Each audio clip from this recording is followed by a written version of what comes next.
The Hobbit has become one of the most successful children's books of all time, if not the most successful children's book. Millions and millions of copies have been printed, and it's gone into dozens of languages all around the world. And it's very satisfying and heartwarming to note that the genesis for this book actually lay in Tolkien's relationship with his own children. Every Christmas he used to write his children a letter which he managed to convince them came from Father Christmas at the North Pole. And it was this tradition of writing for his own children that led directly to the creation of The Hobbit. He began to write for his children, really, when the first of them, the eldest of them, John, was a small boy.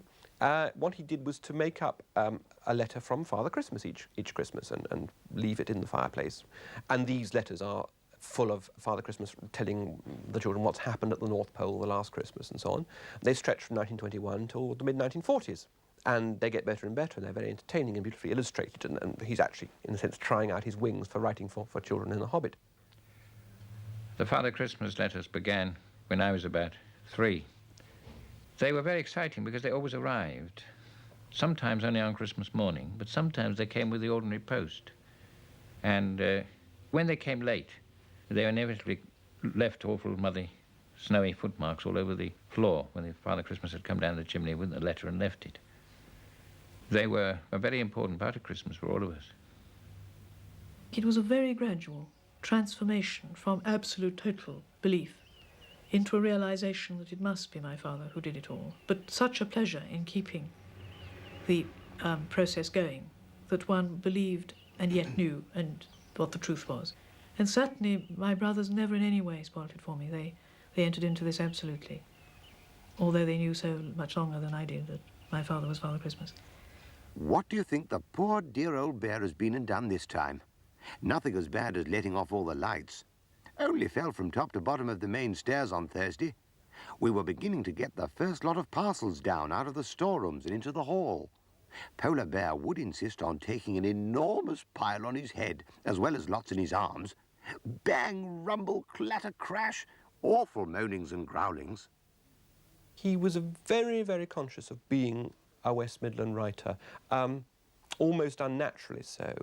He was very proud of his mother's family, the Suffields, who came from Worcestershire. He was actually born in South Africa, in Bloemfontein, where quite by chance his father was working for a bank. But the family came from Birmingham, and when the father died young, the mother set up a home just outside Birmingham at Sarhill Mill. And this was glorious, idyllic countryside with a water mill, with sort of blackberry dells, copses and so on. And Tolkien and his brother roamed there for 3 or 4 years and had such a wonderful time that it's quite clearly reflected in the opening chapters of The Lord of the Rings, where Tolkien describes the idyllic, happy rural life of the hobbits in the Shire.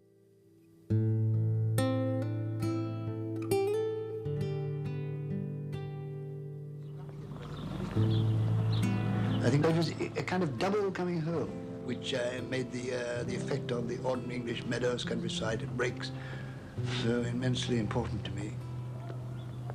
Under Eastern silver sky, where the bright moon warmed, in a land of bright bird song.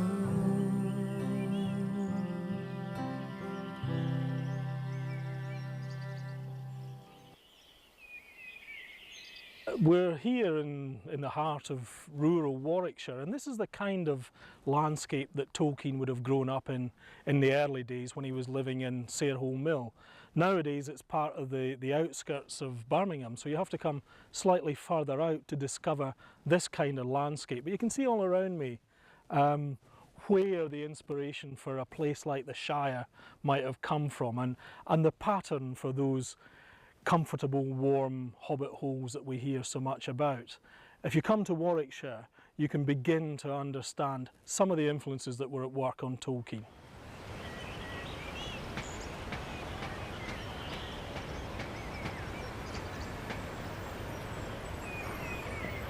Quite by accident, The Hobbit tumbled out of him because he had children and it originated as a story really for them.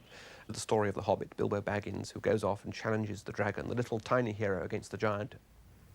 The actual beginning, though it's not really the beginning, but the actual flashpoint was, I remember very clearly. I can still see the corner in my house in 20 Northmoor Road where it happened. I got an enormous pile of exam papers there, and marking school examinations in the summertime is an enormous, very laborious, and unfortunately also boring. And I remember picking up a paper and actually finding. I nearly gave an extra mark for it, extra 5 marks, actually. There was one page on this particular paper was left blank. Glorious. Nothing to read, so I scribbled on it, I can't think why. In a hole in the ground there lived a hobbit. I think that was eventually published in 1937. As regards the writing style of The Hobbit, it's very straightforward. There are no great linguistic devices. But for a first work, Tolkien did an excellent job of tailoring his language perfectly for the audience. He doesn't talk down to them or patronise them as he was concerned to do himself. And probably the reason for that is that he had his own children. So he was aware just how the language of the book needed to be pitched, and he comes to that perfectly in The Hobbit. Gollum lived on a slimy island of rock in the middle of the lake. He was watching Bilbo now from the distance with his pale eyes like telescopes. Bilbo could not see him, but he was wondering a lot about Bilbo, for he could see that he was no goblin at all. Gollum got into his boat and shot off from the island while Bilbo was sitting on the brink, altogether flummoxed and at the end of his way and his wits. Suddenly up came Gollum and whispered and hissed, "Bless us and splash us, my precious. I guess it's a choice feast. At least a tasty morsel it'll make us Gollum." And when he said Gollum, he made a horrible swallowing noise in his throat. That is how he got his name, though he always called himself my precious. The Hobbit jumped nearly out of his skin when the hiss came in his ears, and he suddenly saw the pale eyes sticking out at him. "Who are you?" he said, thrusting his dagger in front of him. "What is he, my precious?" whispered Gollum, who always spoke to himself, through never having anyone else to speak to. He used to tell stories every night, and often I went to sleep with hearing him telling fairy stories. I can't actually remember him telling the stories which were later incorporated into The Lord of the Rings. I think my older brothers do remember this, being that much older. How it began, I would think, in 1926-27, when we first went to Oxford, and was told us at Christmas time in chapters, which is why it has chapters of adventures. If we were lucky, we got a couple of extra chapters each Christmas, and the other ones had to be repeated, so it got longer and longer and longer. As we know, Tolkien taught philology at Oxford, which is the study of how languages evolve over time. It's very difficult to explain to anybody who hasn't, as I have, suffered the Oxford University English Language and Literature course exactly what philology is about. It's a science that was invented by a group of Germans during the 19th century. Largely, it's been said by certain people in order to befuddle the world outside, and it is a very, very dense subject to those who don't know. It's now out of fashion, is in fact now a dead subject. It's really being taken over entirely by linguistics and by different forms of language science. But basically all it is the historical study of languages. It's really quite simple. It means that you look at a language not as it stands at the moment, but you look at its history, you see how the forms of words have developed, and in doing so you're liable to come across quite a lot of interesting history. Tolkien learnt that. In fact, he did partly teach himself. He began reading it while he was still at school, and this is fairly remarkable. He then went on to study it at Oxford. But with The Hobbit being a book for children, there isn't a great deal of literary overtones. Nonetheless, we can see quite a number of influences because Tolkien loved the surviving fragments of literature from the Dark Ages. He was also not just a teacher of, but a passionate devotee of the Icelandic Eddas and the Norse sagas. And it was from them that Tolkien gained a lot of his inspiration. In The Hobbit, we don't see a terribly large amount of this, but there's enough there in the society of the dwarfs to see that clearly they have been modelled on the Norse society. He didn't even finish it. He got it to a point where anybody could have finished it. Any writer of any competence, he got it to the point where the dragon has been killed and, you know, the dwarves are about to get back their treasure, but there's going to be a big battle. The story from then on merely requires a few tying up of ends, and really, as I say, anybody could have completed it. He didn't bother. He put it in a drawer and it stayed there. I don't think it wasn't that he hadn't got confidence in it, it just he'd lost interest in it at that point, and he wasn't, as I say, writing for anybody else. He'd already told the story to his children. It was finished, therefore, as far as he was concerned. And it was only quite by accident that a publisher discovered its existence and it got into print. Well, my father, who was the publisher, believed, and I think rightly, that children were the best judges of children's books. And so, when I was a 10-year-old, he used to bring home children's book manuscripts, and I was paid 1 shilling for my report. I had to make a written report, and one of those manuscripts was The Hobbit. Report on The Hobbit. Bilbo Baggins was a hobbit who lived in his hobbit hole and never went for adventures. At last, Gandalf the wizard and his dwarves persuaded him to go. Luckily for me and for everybody else, I wrote an approving report. And should appeal to all children between the ages of 5 and 9. Got paid my shilling, which was probably the best shilling this firm's ever spent, and the book was published. Not only have you had a marvellous adventure story and a marvellous fantasy, but some of the magic has rubbed off on the ordinary, very homely things of life, like a good meal. Like food, there's a great joy in food. Food? Never been a trencherman. I admire trenchermen, therefore I make... But I like, I must say, since England produces the best basic food in Europe, on the whole, it does. And drink, the fact that there are pubs in Middle-earth. Yes, I drink things these days. I like, of course, feeling elevated, but I'm very fond of beer. And stuff like tobacco. I've always smoked. I sometimes smoke beyond the point when you enjoy it, which is silly, but I do smoke and enjoy it, and as a matter of fact, it's now so tied to writing that I can't write without it.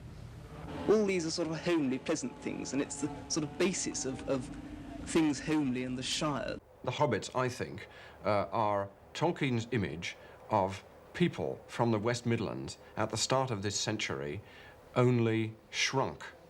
And the reason they're shrunk, I think, is that they're living in the world of the heroes. So they're like us. If we were living in a world of heroes, we wouldn't be able to run around throwing our weight about. We would have to manage as best we could. So the Hobbits have to manage as best they can by perseverance and determination and humour and their endemic inability to take things really seriously. So there is, as it were, a set of reader figures running through this heroic or epic landscape and just about surviving in it, just about managing. And that, I think, gives you something to identify with, set against a background which is entirely different and which offers a kind of glamour which has vanished from the world. It's not just the physical world that Tolkien modelled on Warwickshire. These are rural people, and he looked around and he saw the kinds of rustic characters that there were at the turn of the century around these fields, and he built his Hobbit world very much based upon them. They're the ordinary people of Warwickshire shrunk down in size, so that when we suddenly go out into this big heroic world, we associate very much with the small people. Then the mother decided that she must move the children into Birmingham in reach of good schools, and he hated this move in this big smoky city. I mean, it really was when industrial pollution was at its height, you know, the factory chimneys belching out. That he hated, though in a way I feel he loved it, because I think you can see this reflected in his descriptions of Mordor, the country which is the seat of evil incarnate in The Lord of the Rings, where you have this wonderful description of the smoking, fiery mountain, Mount Doom, which is the centre of it, and an impression of vast factory-like caves and so on, where orcs, goblins, you know, build their armaments and so on. This is quite clearly reflects something of Birmingham in the early 1900s.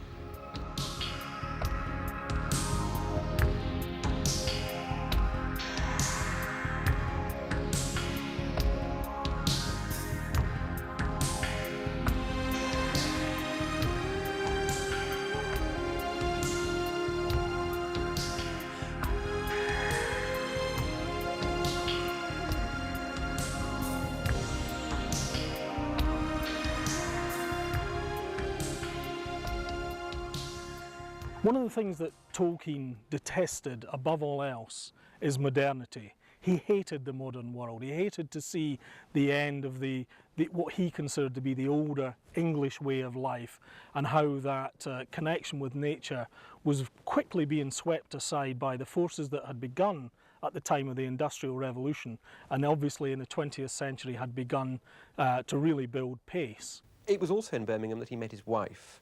He was by this time orphaned and living in a lodging house in Edgbaston run by a rather witch-like lady, or so he said. And also living in this house was Edith Bratt, whom he eventually married. He fought in the First World War in the trenches as a signalling officer, and in a way that made no impression on him. It was a kind of experience so awful on the Somme battlefield that he shut it out from the rest of his mind. It comes in at moments in the stories, in The Lord of the Rings, where the heroes are undergoing various awful experiences. But really what it did was drive him more and more into himself and make him more determined to cultivate his own private landscape.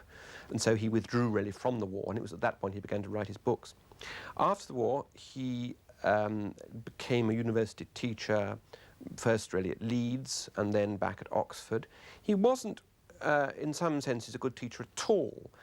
His actual performance in the lecture room was largely incomprehensible to many people. My mother used to say that she was an undergraduate in the 30s at Oxford, say that if you sat in the front row you could hear him, but only in the front row, but then of course he spat all over you because his teeth didn't fit very well.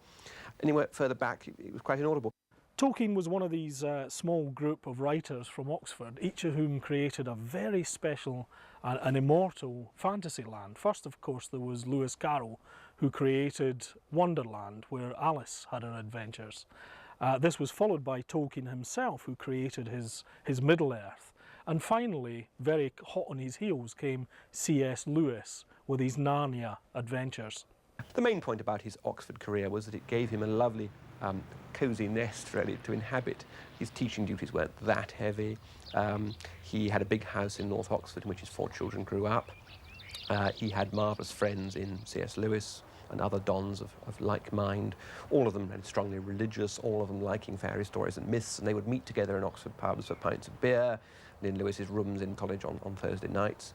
And drink their beer and smoke their pipes and talk good manly talk and read their stories to each other. That was really wonderful. That's what was the best part of his life and really gave him the encouragement to go on writing.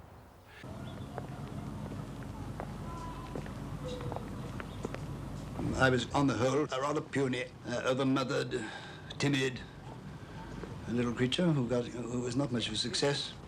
I eventually became a fairly ordinary scholar. Turned out to be good at rugby football, of all odd things.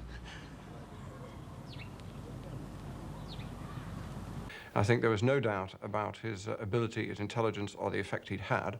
There was also a strong feeling that he had rather given up the trade, that he didn't publish very much in the learned way after about 1940, 1941. He was still working on things, but not very fast. So I think there was, to begin with, a kind of puzzlement as to what he was doing with his time, and he had a reputation for laziness. This was quite wrong. I think he was, an obsessive worker, but nobody saw the work being done. He was sitting at home writing his books and writing draft after draft after draft and trying to make it absolutely perfect. But he didn't tell everybody, or indeed many people at all, what he was doing.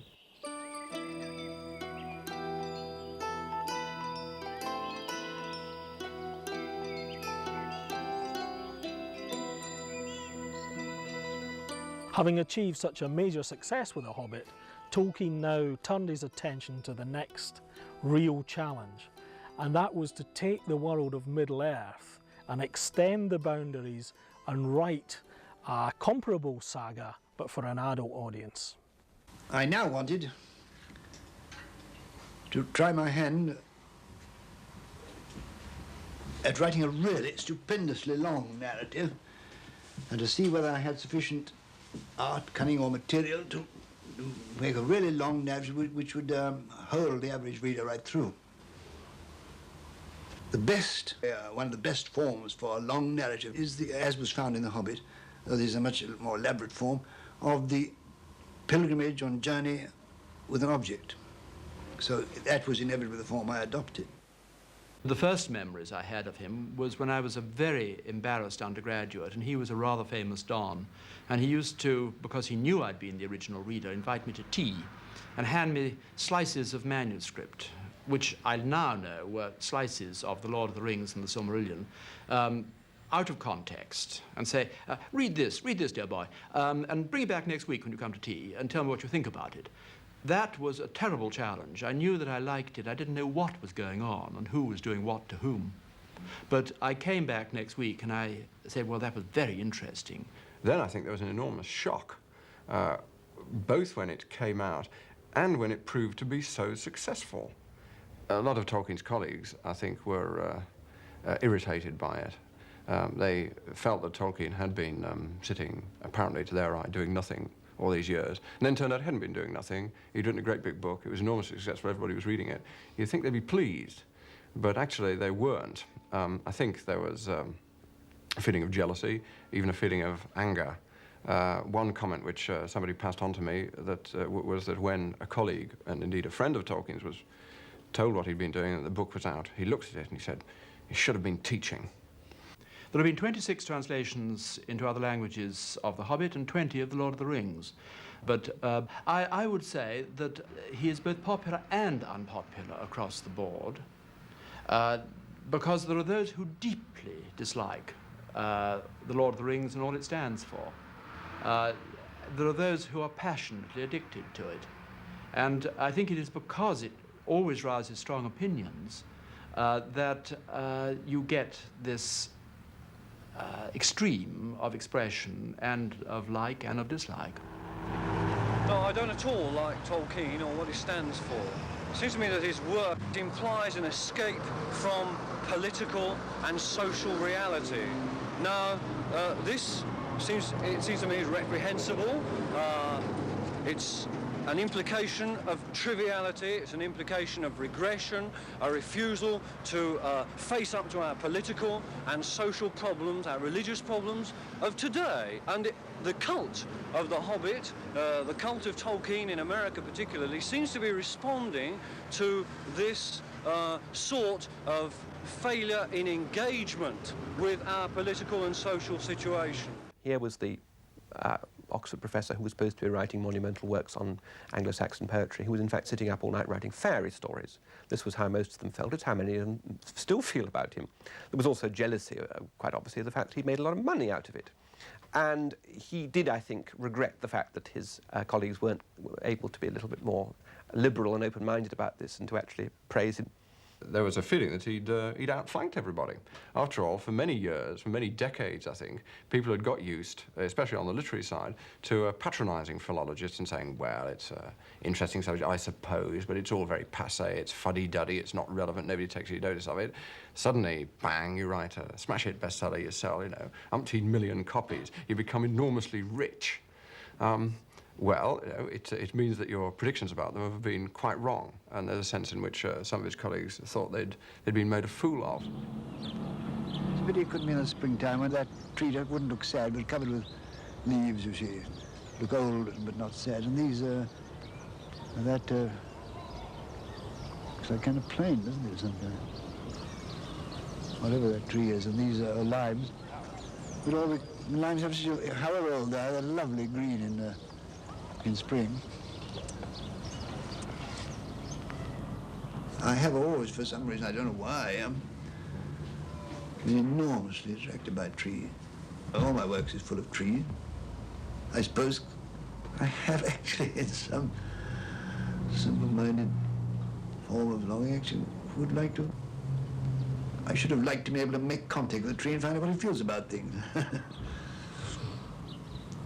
Because the old Ent says a few things, doesn't it, about feeling the sap run up and the opening to the sun.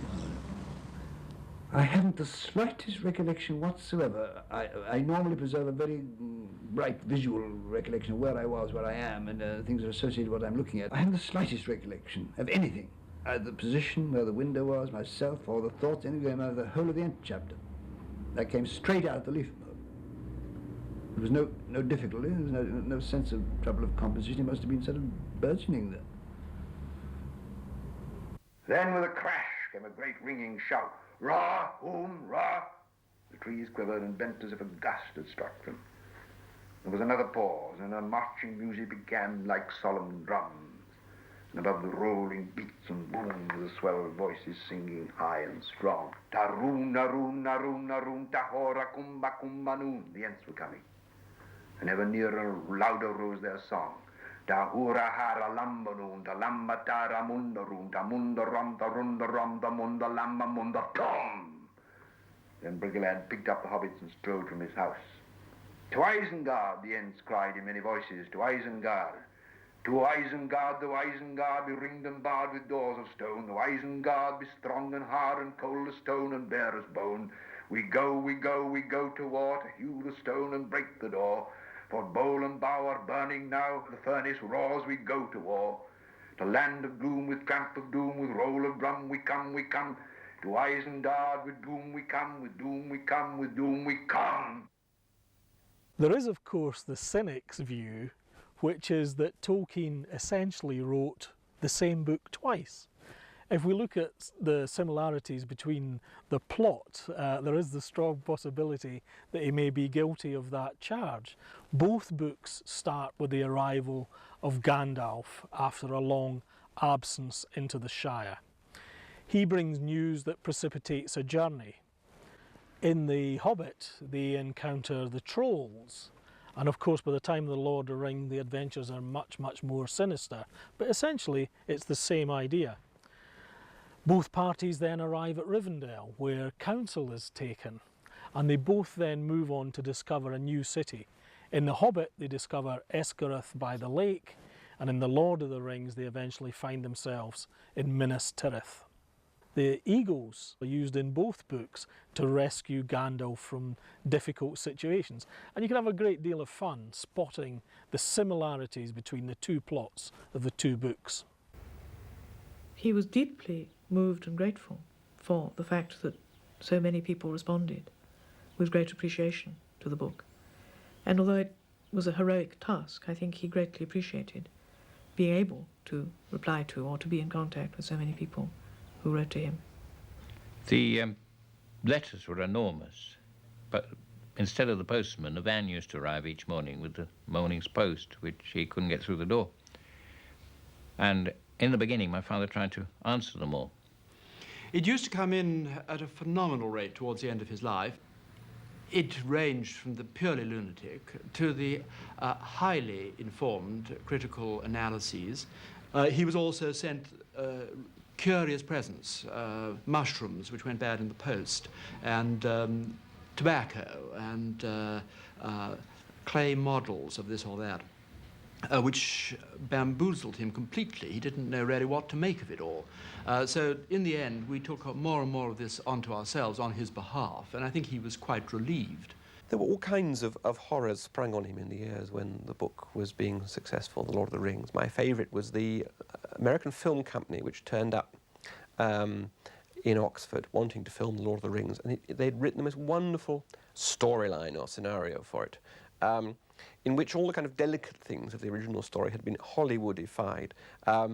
Interestingly, a character who in Tolkien's story is called Boromir was called by the American film writers Borrimore, you know, shades of Ethel Barrymore. The elves sustain themselves and fellow travellers on long journeys by something called lembas, or whey bread, which is a really rather kind of holy thing. It's a bit like communion wafers, actually, in the Christian church. It's got that kind of overtone. The Americans described this as a food concentrate. There were worse things to come after his death. The Lord of the Rings has been filmed, I think, fairly execrably by an American. And there was a horrible film of The Hobbit on American television, and various other nasties like that. Fortunately, he didn't live to see those. They've, of course, twisted his own conception quite out of recognition. The thing has been Disneyfied or worse. There have also, of course, been all kinds of toys and such like. Most of that happened since his lifetime. There was nothing quite so awful in his lifetime. I think one looks on them with modified rapture. Tolkien himself disliked them on the whole. He came to fame very late, and I think he was worried by what was a dilution or an adaptation of a vision that he had seen very clearly all through his life. And he didn't like people tampering with his vision. No, you can go back west. No, you west, you go back west. Deep bog. Oh, weird. Oh, well, should we do it again? The first editions of the Hobbit carried some wonderful colour plates which depicted the world of Middle-earth as Tolkien himself envisaged it. And it's often overlooked just how good an artist Tolkien actually was, because he was able not only to describe this world, but to visualise it as well in some very, very satisfactory watercolours. Now, if we look at that, what we actually see is Tolkien's view of Middle-earth contrasts sharply with many of the other artists. It's much more a medieval kind of environment. His plates have a lot of the naivety and the feel of medieval manuscripts, and that to an extent was the world that Tolkien loved in literature, and it was also, these clues provide us with, the kind of world that he envisaged his hobbits occupying.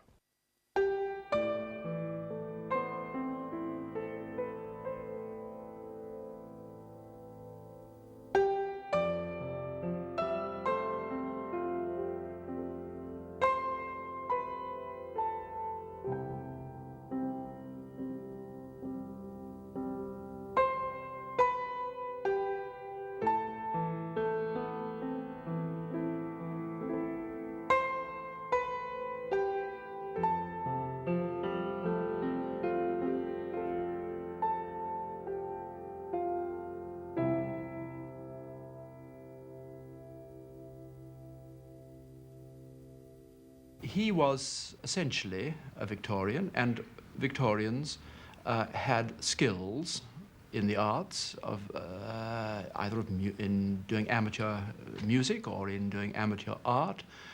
I had a grandmother who was a watercolorist. She wasn't a great watercolorist, but she did it as a lady's occupation. And in a sense, Tolkien had picked up this Victorian habit of practicing an art.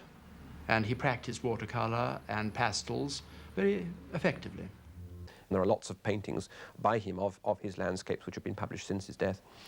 They're really, again, they're not done as works of art. They're done simply to help him visualize the landscape he's writing about. They're a kind of aid to him as a writer.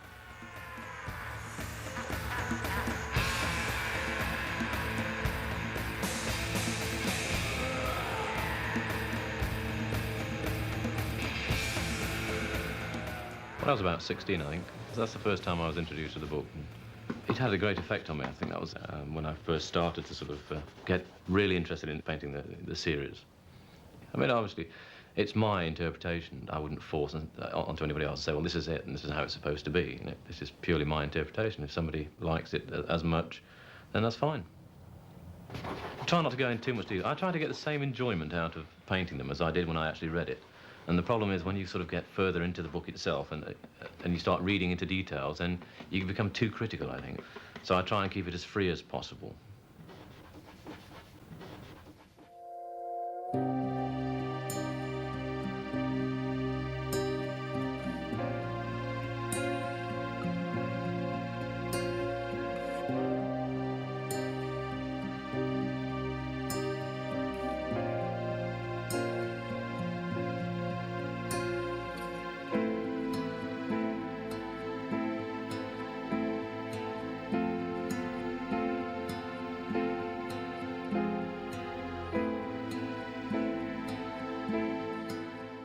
I happen to be painting on a little scene of this little dwarf skipping over a bridge towards this maple tree, all gnarly and everything, a lot of detail. And a girl that worked in the office came in and looked at it and said, that reminds me of The Hobbit. I said, what's a Hobbit? So the next day she brought in the book, gave it to me, loaned it to me, went right through it in about a day, was hooked instantly, read all three of the Lord of the Rings books, and I was hooked instantly. I wanted to illustrate that in some way, but how it was going to come out, I have no idea. I never thought of doing a calendar until my wife, Rita, got me a Tolkien calendar from a 1965 Tolkien, J.R.R. Tolkien calendar of his illustrations, the watercolors that he used to do. And on the back of the calendar was this little box that was an invitation an invite to artists to submit their work to Ballantine Books, who was the publisher, and got the job to do. And that was it next year, and it was an instant worldwide hit.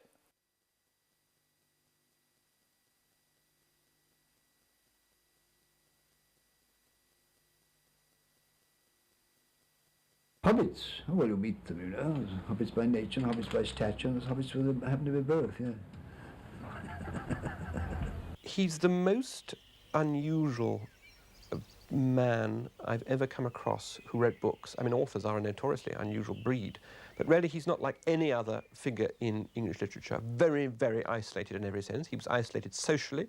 He moved in a small circle of Oxford dons, but not outside at all. He, I think, read very, very little in modern English writing. Not that much in English literature. In fact, since Chaucer, he used to say, you know, English literature stopped at Chaucer. But there was something genuinely sad about him. One can't study his life without coming away feeling that there was a kind of deep unhappiness which motivated the books, which gives them their wonderful sort of longing for a past age. And the whole point of his stories is that they're about nostalgia, they're about looking back to a golden age that's gone. And by being stranded, as it were, in the 20th century, in modern industrial society and feeling completely out of place in it, he was able to create this writing. Yes, well, he was a really absent-minded professor, and at the post office in High Street, the old lady there was rather a dragon, but he won her over by posting his false teeth through the screen and putting his envelope in his mouth. Similarly, the bank used to keep all the things he left there. I once went with him to the bank, and they opened the drawer and gave him back his last 2 or 3 pipes and gloves and things. He was very, very conservative. Daily Telegraph reader, you know, had supported Franco in the Spanish Civil War. Very, very right-wing, very unattractive, therefore, to many modern readers of his books. Actually, this wasn't really fascism. He wasn't really deeply right-wing. He was merely somebody who had been born into a world where those were the accepted values, and he never really rejected them. He was a very deep, profound Catholic, Roman Catholic, and this comes out in his books. Now, The Lord of the Rings is not a religious book in that it's not about God and the angels and so on, but in fact it's a very religious book in tone, and he knew this while writing it. It's really, it's a book which tries to convey the feeling of religion to a world which is not actually a believing world, or a non-religious world. This, I think, is largely why it's been so popular in America, in what is on the whole a kind of godless modern world. It particularly appeals because it's bringing religion back into fiction. I don't live in America. Surely they should tell me. I should like to ask them some questions of how such things arise. I observe in general that North America has always been much more easily kindled than England, or indeed any country in Europe. And for instance, the Dickens cult and the extraordinary excitement about Dickens. So the only people who came down at the quay to watch the mail ship coming, the only thing they wanted to know is what happened to the next chapter. They weren't worried about goods. I think that Tolkien was the greatest English philologist this century, and that his trade as a philologist had a very great deal to do, if not everything to do, with the creative work which he finally produced. I first began seriously to invent languages about when I was 13 or 14. I've never stopped, really. He said, and I believe him, that he wrote The Lord of the Rings because he wanted to construct a world in which Elen Sila Lumen Omentielmo would be a normal greeting. So he worked out the language, he worked out the way they would say hello, and then, of course, you had to work out a story to explain how this phrase, "May a star shine on the hour of our meeting," would actually be normal. Languages have a flavour to me, which I never understand people saying, for instance, it was awfully dry and dull, because a new language to me is just like taking a new wine or a new sweetmeat or something. What I'm doing now is to try and write in Elvish, because my writing is very inferior to the Elv. Their standard greeting when meeting: a star shines upon our meeting.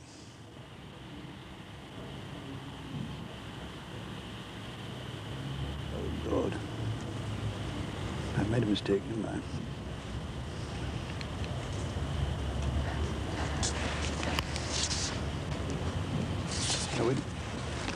And that stands for Ellen,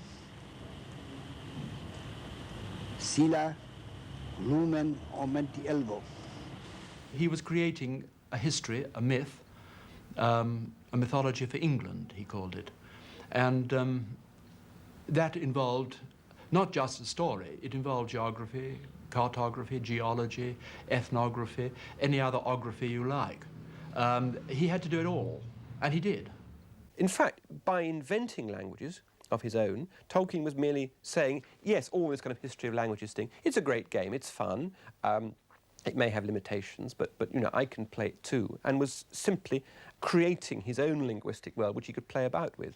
I wouldn't mind other people knowing it and enjoying it, but I didn't really want to, like some people who've been equally inventive in language have done, sort of make cults and have people all speaking it together. No, I don't desire to go and have afternoons talking Elvish to chaps. One thing, of course, Elvish is too complicated. I've never finished making it. Tolkien had a great passion for maps. He loved to draw maps of his Middle-earth. And unlike many other fantasy worlds, Tolkien's world was almost completely realised in all of its dimensions. He even created a whole geological history for his Middle-earth that involved continents colliding together over ages and splitting apart. So it was a very, very complete world. It had its own languages, its own culture, its own belief systems, its own mythology, and it was a place, really, where he liked to escape to, and since then, millions more have gone on to do the same.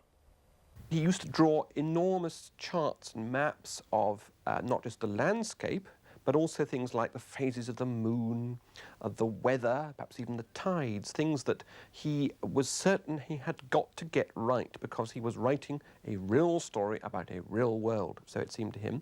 And everything must work on its own terms, must fit, or the thing wasn't going to be real to him. Fame came too late. It worried him rather than pleased him. Well, I think that he found certain aspects of the success, particularly the cult aspects and the extreme amount of publicity, very difficult, particularly as he was getting older by this time. He was frightened of the intrusions on his privacy. He didn't like fame, and he didn't like all the palaver at all. He never actually really ever appreciated that he'd become famous, always wealthy. He always worried about his finances and that he hadn't got much money and he was overspending. It was kind of penny pinching that in the days when film rights had been sold for a vast sum and money was pouring in and so on, you find him keeping an account in his diary, 2 3 and 6pence, matches, tuppence halfpenny. Old habits didn't die. He didn't mind the fact that for the first time in his life, probably in his 70s or thereabouts, he was adequately rewarded for his pains. But what he did with his rewards was very modest. He didn't drive, so he sometimes took a taxi. That was just about all he did by way of luxury. He was very pleased to have his books widely read, that goes without saying, and what author isn't. At the same time, he was quick to be sensitive at all the kind of negative aspects. He hated the invasion of privacy, which sometimes happened. I mean, he and his wife would be having breakfast in their little house in Oxford, and cameras would poke through the hedge. American tourists would ring the bell and want to photograph Professor Tolkien. He had a way with them. There was the one who rang from London and arrived with his secretaries and 3 coloured umbrellas. And my father had an alarm clock which he kept in a drawer. And if there were people he really didn't want to see at that stage, the alarm clock was set for a quarter of an hour after they arrived. And when the alarm clock went off, "Oh, I'm so sorry, I've got another engagement." That invariably got rid of them. They went quickly. People found his telephone number and used to ring up in the middle of the night. One I remember especially, because I was at home, was the one who rang up from Ohio and wanted him to find her son, who was hiking in Europe with a copy of The Hobbit in her pocket. Tolkien's inspiration simply was language, and he wanted to create a world where people spoke the languages that he'd invented. He set himself a certain imaginative pattern in his adolescence, which consisted chiefly of his absorption in Anglo-Saxon and Middle English and other early Germanic languages, and that led him eventually to writing The Lord of the Rings. He wasn't, you see, though, setting out to write a great book himself. This is a very important point. What he was setting out to do was to create a kind of something private in the back garden or in the loft. It's a hobby much more like model railways than writing. He was constantly writing, then putting aside or rewriting and storing it away. In fact, more has been published by Tolkien since his death than was published in his lifetime, because so much was, in fact, unfinished business, put away in box files. The last years was spent in trying to finish the Silmarillion, the big work of mythology, of which The Lord of the Rings is just a sequel. He went on and on at it. In fact, he never got anywhere near finishing. What he would do would not be simply to continue writing the story. He'd, in a sense, done all that years before. But he was always trying new versions of old bits, or was trying to rewrite older versions of newer bits or something, by which I mean that it got terribly complicated textually. Actually, he never wanted to finish. This is quite clear. He never wanted to finish. I think he never wanted to publish it. It had been the necessary background to The Lord of the Rings and The Hobbit. He didn't feel that seen close up to by readers it would have the same excitement as it certainly doesn't, despite very skillful editing by Christopher Tolkien.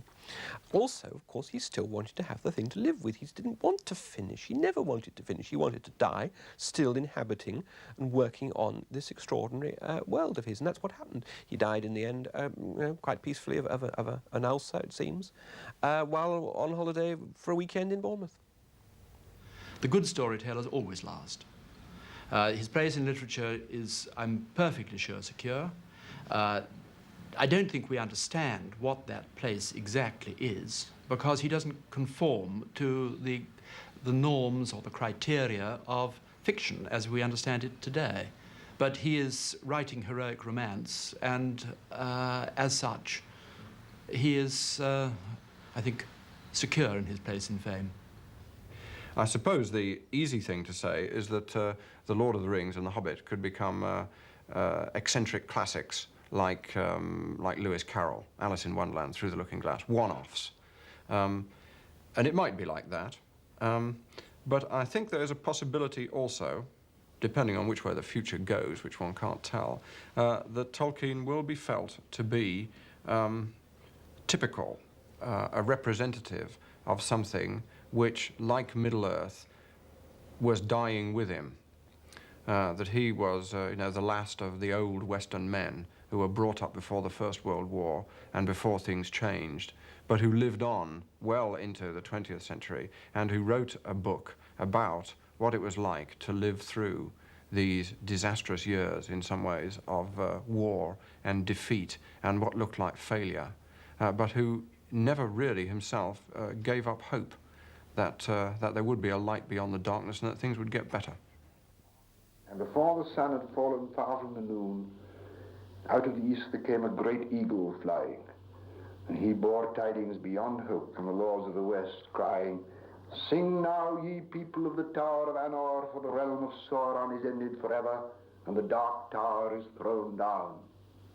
Sing and rejoice, ye people of the Tower of God, for your watch hath not been in vain, and the black gate is broken, and your king hath passed through, and he is victorious. Sing and be glad, all ye children of the west, for your king shall come again, and he shall dwell among you all the days of your life. And the tree that was withered shall be renewed, and he shall plant it in the high places, and the city shall be blessed. Sing, all ye people." And the people sang in all the ways of the city. There were always mistakes all along the line. If you read his letters to his publishers, everything goes wrong. I mean, blocks are misplaced for illustrations, and this isn't right and that isn't right. And it's a nice irony that at the very end, his third name, Rule, should be misspelt Revel on his tombstone.